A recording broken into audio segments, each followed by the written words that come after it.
আসসালামু আলাইকুম সুপ্রিয় দর্শক মন্ডলী, আপনারা এখন দেখতে পাচ্ছেন জামালপুরের ঐতিহ্যবাহী খাবার মিল্লি ভাত। যে খাবারটি কিভাবে রান্না করা হয়, কিভাবে প্রসেস করে মানুষের মধ্যে দেওয়া হয়, আজকে দেখাতে যাচ্ছি আপনাদের। আপনারা সবাই আমার সাথেই থাকবেন। সবাই আজকে দেখাবো আমাদের জামালপুরের ঐতিহ্যবাহী মিল্লি রান্নার প্রস্তুত প্রণালী, কিভাবে এটি তো রান্না করা হয়। প্রথমে মাংসগুলোকে সুন্দর করে ধুয়ে এভাবে তারপরে সেগুলোকে বিভিন্ন রকম মশলা দেওয়া হয়। প্রথমে দেওয়া হচ্ছে হলুদের গুঁড়া, সবগুলোকে সম পরিমাণে দেওয়ার চেষ্টা করা হচ্ছে। স্বাদের বৈচিত্র্যতার জন্যই বিভিন্ন রকমের মশলা ব্যবহার করা হয়। এরপরে দেওয়া হচ্ছে জিরা সহ সমস্ত মশলা গুঁড়া, দারুচিনি,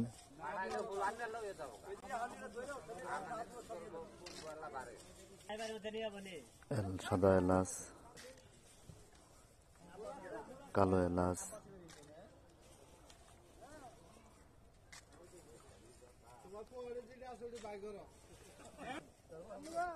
এবার দিতে হচ্ছে লবঙ্গ, জিরা,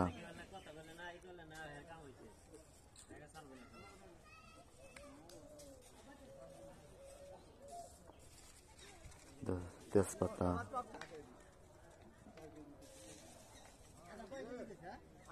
অত্যন্ত সুস্বাদু একটি খাবার। এই খাবারটি আমাদের ঐতিহ্যবাহী জামালপুরের। আদা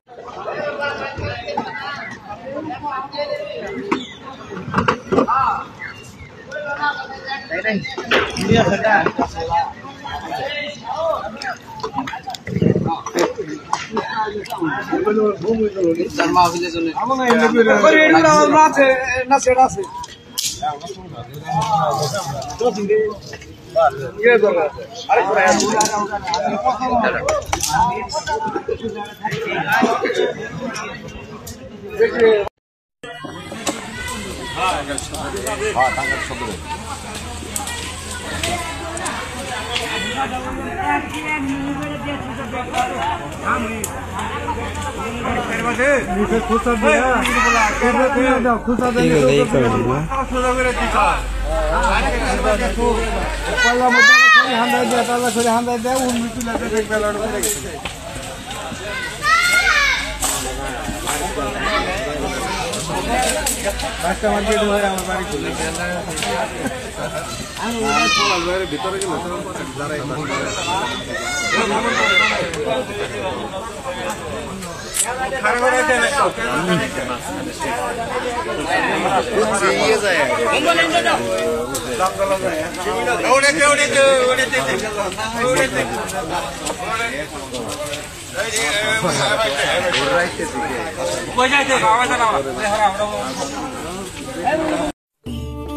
আমাদের জামালপুরের পুরনো ঐতিহ্যবাহী খাবারের নাম হচ্ছে মিল্লি ভাত, আবার অনেকে পিঠালি বা মেন্দা নামেও চেনেন। আর এই মেন্দা ভাত কিন্তু বিশেষ অনুষ্ঠানে হচ্ছে আয়োজন করা হয়। বিভিন্ন প্রকার উরুস, মিলাদ মাহফিলেও এই মেন্দা ভাত কিন্তু প্রচুর পরিমাণ রান্না করা হয়। বা মানুষ মারা গেলে 40 দিনের 40 যেটা বলে, তো এই দিনে কিন্তু মানুষকে এই মিল্লি ভাত খাওয়ানো হয়। আমাদের জামালপুরের ঐতিহ্যবাহী খাবার। তো যারা এই খাবারটা খান নাই, অবশ্যই একটাবার ট্রাই করবেন, অনেক ভালো লাগবে। ঠিক আছে, আর আমাদের ভিডিওটা কে কোন জায়গা থেকে দেখতেছেন অবশ্যই কমেন্ট করে যাবেন। এই মিল্লি ভাতটা কিন্তু একমাত্র আমার মনে হয় জামালপুর আর পার্শ্ববর্তী জেলা টাঙ্গাইলেই পাওয়া যায়।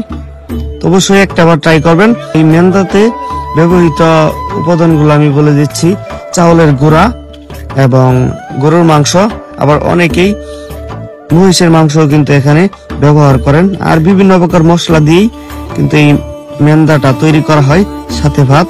সবাই দেখেন আরামায়েসে খাচ্ছে। তো আপনারা একটাবার ট্রাই করবেন।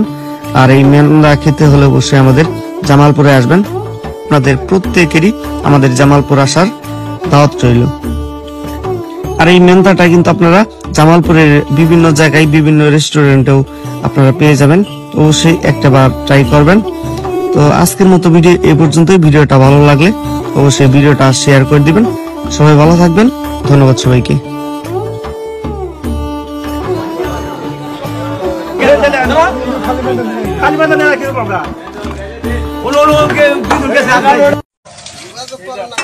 সেই রান্না